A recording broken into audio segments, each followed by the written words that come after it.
जिन साहब ने मुझे ये जूतों का हार पहनाया है, मैं उनसे खफा नहीं, क्योंकि उन्होंने मेरा ही काम किया है।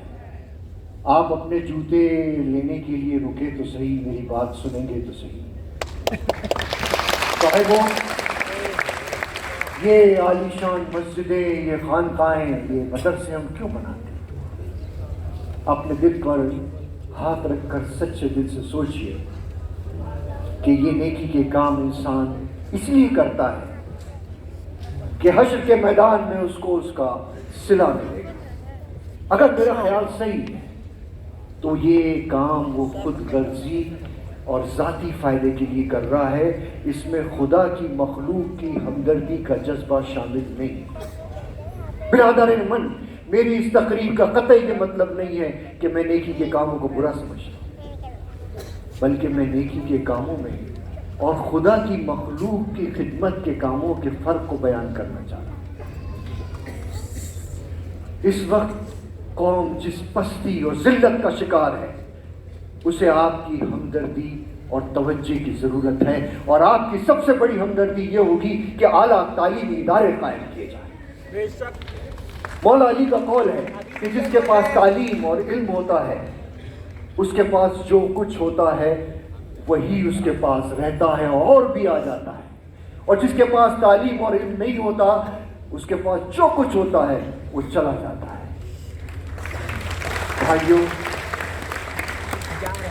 मुझे मुर्तिद, काफिर, मुर्दार खाने वाला जो कुछ चाहें आप कह लीजिए, लेकिन आप याद रखिए कि जब आप अपनी शानदार हवेली बनाते हैं, मस्जिद बनाते हैं, तो उसमें हर किस्म का मजदूर कुली काम करता है। उसमें मुर्दार खाने वाला काम करता है, उसमें हकीर फकीर काम करता है, उसमें मुर्तिद बुत परस्त काम करता है। लेकिन जब वो इमारत तामीर हो जाती है या जब वो इबादत खाना तामीर हो जाता है, तो उस घर में रहते हुए और उस इबादत खाने में इबादत करते हुए आपको कभी कराहियत महसूस नहीं होती कि इसमें किस नजस मजदूर का हाथ लगा है। मुझे भी एक हकीर फकीर मजदूर समझ लीजिए और ये कॉलेज बन जाने दीजिए, इसको मत खाइए। जब ये कॉलेज बन जाएगा तो आप भी भूल जाइएगा कि इसमें किस हकीर फकीर जलील शख्स का हाथ लगा। क्या आप मुझ नामैसिया की शामाए अमाल से अपने बच्चों के मुस्तकबिल को तारीक और खस्ता करना चाहते हैं? नहीं ना? तो मुझे चंदा दीजिए, वरना मैं आपके जूते नहीं दूंगा। मुझे चंदा दीजिए, चंदा दीजिए, मुझे चंदा देना पड़ेगा। जज़ाकल्लाह, बहुत शुक्रिया, बहुत शुक्रिया, बहुत शुक्रिया, बहुत शुक्रिया। अल्लाह खैर। सर सैयद आले रहमान ने पहले अपने दोस्तों से मदरसतुल उलूम कायम करने के लिए चंदा जमा किया, और जब दोस्त चंदा देते देते थक गए तो सर सैयद गले में झोली डालकर दर बदर भीख मांगने के लिए निकल गए। सर सैयद आले रहमान की चंदा मांगने की मुहिम का एक अहम बात है, सर सैयद ने बनारस के घर की कुंडी भरी दोपहर में खटखटा दी। बाहर निकल के देखो। रामू, आज छोड़ूंगी नहीं। कौन है? बेटा छोड़ूंगा नहीं तुम्हें, आज चाहे जो हो जाए। बाबा, अरे काहे भरी दोपहरिया में कुंडी खटखटा? कितनी मुश्किल से मलकिन बबुआ को सलामत रही, उसका पूरा होशियार कर दिया। अब उस सामने को सोएगा, रात होते ही टुन्न सुन बैठ मलकिन और मालिक की पूरी रात हुई गरज। जगन के चक्कर में 4 बरस से कहीं बबुआ लिए बैठी आबादी बढ़ते नहीं दे पा रहे हैं भाई। अरे जाओ जाओ, पतली गली से निकल लो यार। अरे हमरे मलकिन का गुस्सा से ना हमरे साहिब बहुत डरते हैं। और एक चीज और बताए थे तुमको, मेरी मलकी ने ना बाप से बड़ी कंजूस है। अरे ये 4 बरस से हमको खाने पे जिंदा रखी, एक के धोती तो दिला नहीं पा रही है। अरे चल हम दिलाते हैं। हम कुछ लिए नहीं जाएंगे बाबा, कुछ देना पड़ेगा। इसलिए बिना नहीं जाएंगे। अरे हम लेने के देने पड़ जाएंगे। ए रानू का बच्चा, किसने कुंडी बजाई बे? अरे अरे आराम से। अरे मलकिन कौन बूढ़े बाबा है, कुछ मांग रहे लेकिन मांगने वाले नहीं लगते। हाँ ए रामू, तू कहाँ मर गया था? अरे अरे मलकिन हम इन आपकी बेटी जितिया बदला उठाने गए लेंगे। थे। जब कुत्ता फाड़ दिया था, सोचे दरवाजा भिड़का दे कि कुत्ता ने घुस जाए सोच रहा, तो बाबा कुंडी तक खड़ा दिया। देखिए, हम एक कॉलेज बनाए जो कि एक आला तालीमी इदारा होगा। जब आपका बच्चा बड़ा होगा तो उसके लिए एक शानदार तालीम हासिल करने की जगह हो। ये ले और इसकी झोली में डाल डाल। अरे मलकिन रहने देंगे, हम सही करवाई देंगे। देखिए, ये कॉलेज जो है ये बोर्डिंग कॉलेज है जिसमें बच्चे रहकर पढ़ेंगे। आप जैसे रईस लोग ट्यूटर्स रख के घर में बच्चों को पढ़ा सकते हैं, लेकिन इस जाहिल और गलत सोबत से वो बच्चा बच नहीं सकता। देखिए, जैसे कि गिलाजत गंदगी के ढेर में अगर गुलाब लगा दिया जाए तो अपनी खुशबू खो देता है। अच्छा, गंदगी का ढेर हुआ। रामू, हम तुझसे क्या कहें? बाबा, तुम बोर्डिंग के बच्चों को भी दोपहरिया में सोने नहीं दोगे, कुंडी धड़धड़ाए के जगा दोगे।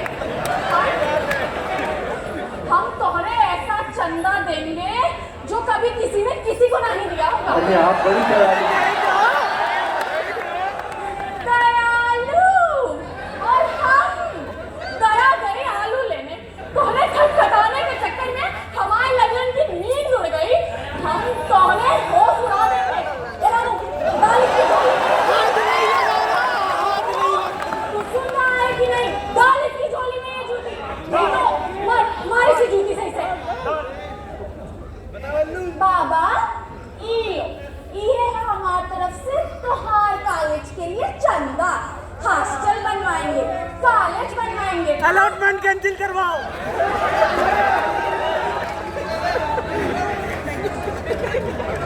सर सैयद आले रहमत की चंदा मांगने की मुहिम का एक अहम वाकया ये भी है कि सर सैयद नवाब रामपुर से चंदा मांगने पहुंचे और उनसे चंदे के लिए इतना तकाजा किया कि नवाब रामपुर ने चिल्लाकर ये कह दिया कि मैं आपको 1 रुपया तक नहीं दूंगा। सर सैयद को भी जिद सवार हो गई। उन्होंने नवाब रामपुर से कहा कि मैं आपसे चंदा लेकर दूंगा। नवाब रामपुर का मामूल था कि वो जुमे की नमाज के बाद रामपुर की जामा मस्जिद के बाहर बैठे हुए फकीर की कन्नियाँ, दुकन्नियाँ और चवन्नियाँ तकसीम करवाते थे। सर सैयद ने भी इन फकीरों की कतार में बैठकर 1 रुपया हासिल कर ही लिया और रसीद नवाब रामपुर को दी।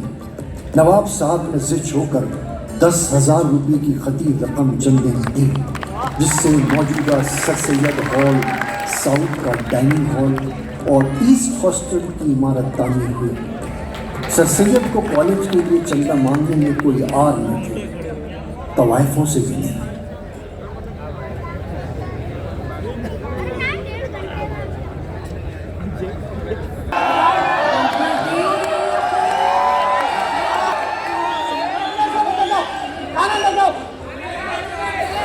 जल्दी वहाँ चाटो। ओए काला कपड़ा, ओए काला कुर्ता, अंडे अंडे। भी करने और उसका लुत्फ उठाने का मौका मिल सके। इसके लिए हम जान के देखते हैं।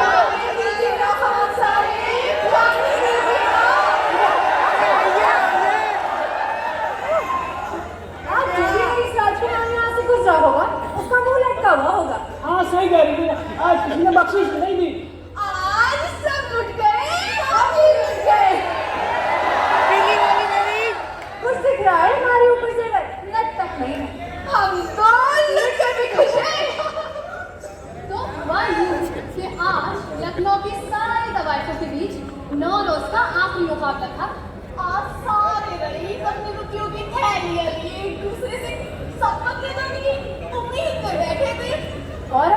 शुरू भी नहीं हुआ था कि कोई बूढ़ा बाबा आ गया। हाँ, कोई सैयद अहमद खान थे, अलीगढ़ से आए थे। हाँ, वो बुजुर्ग इधर से ही गुजरे थे। हमने उनको सलाम भी ठोका था, पर उन्होंने कोई जवाब नहीं दिया। उन फसलों की गाड़ी और दुनिया देखकर गुजरे में रेस हंसने लगे कि बुड्ढे को भी शौक चढ़ा है बेचारे को। हाँ, मगर उन्हें जरा फर्क नहीं पड़ा। वो अपनी जगह से उठे और बोले, साहिबो, पैदा करने वाले परवरदिगार ने आपको खूब नवाजा है। बंदा परवर अपने नजरे करम जरा इन औरतों से हटा के इस बूढ़े पर भी करे। हम अलीगढ़ में एक कॉलेज बनवाने जा रहे हैं, इस उम्मीद के साथ कि काल पर यूं ही लाखों लुटाने वाले लोग तालीम पर जरूर खर्च करेंगे। अगर आपकी औलाद जाहिल होगी तो गुर्बत की मारी नहीं होगी, वगैरह वगैरह न जाने क्या क्या कह रहे थे। एक्टिंग है, एक्टिंग। मंचरा जागीरदार बोल पड़ा कि सैयद अहमद खान यहाँ रुपया से पायल पे खनकता है। फिर क्या था, बुजुर्ग ने बेगम की मसनद से घुंघरुओं का तोड़ा उठाया और बांधने लगे पैरों में और कहा, अगर कॉलेज में चलने के लिए नाचना शर्त है तो ये भी ठीक है। ना जाने बड़ी नायिका बड़ी बेगम को क्या सूझा, वो अपनी जगह से उठी। हम से कोई भी उनकी घुंघरुओं को हाथ लगा रहे तो वो कितना नाराज होते हैं। और कहाँ बड़े मियाँ अपने पैरों में बांध रहे थे। अरे मैं तो डर ही गई थी कि अभी खान साहिब को आवाज देंगे, फिर खान साहब का डंडा होगा और फिर चार इस सैयद मियाँ की पीठ पे तड़ातड़ तड़ातड़ तड़ातड़। क्या बड़ी बेगम ने उनको आवाज दी थी? आवाज? बड़ी बेगम आवाज कर दी थी। आंखों से तो आंसू की लड़ी बह रही थी। हमने बड़ी बेगम को रोते हुए कभी नहीं देखा था। अपनी माँ की मौत तक नहीं। बड़ी मुश्किल से बस इतना बोल पाए, जुल्म ना कीजिए बुजुर्गवार, अगर आपके पैरों को छू गए पाए पाप हो गई तो हम पर आजाद में तो भूखी ही मर जाएंगे। बस इतना कहा, फिर अपने सारे जेवर उतार के सैयद मियाँ की झोली में डाल दिए। फिर क्या बहुत था? बढ़िया। उनका देखा देखी हम सब ने भी अपने सारे गहने उतारकर उनकी झोली में डालना शुरू कर दिया। हाँ, बहुत अच्छा, बहुत अच्छा। देखिए तो मेरी कलाई सोनी नहीं लग रही क्या? मेरे सोने की चूड़ियां डाल दी उनकी झोली में। देखिए इसकी ना सोनी नहीं लग रही, हीरे वाली ना डाल दी उनकी झोली में।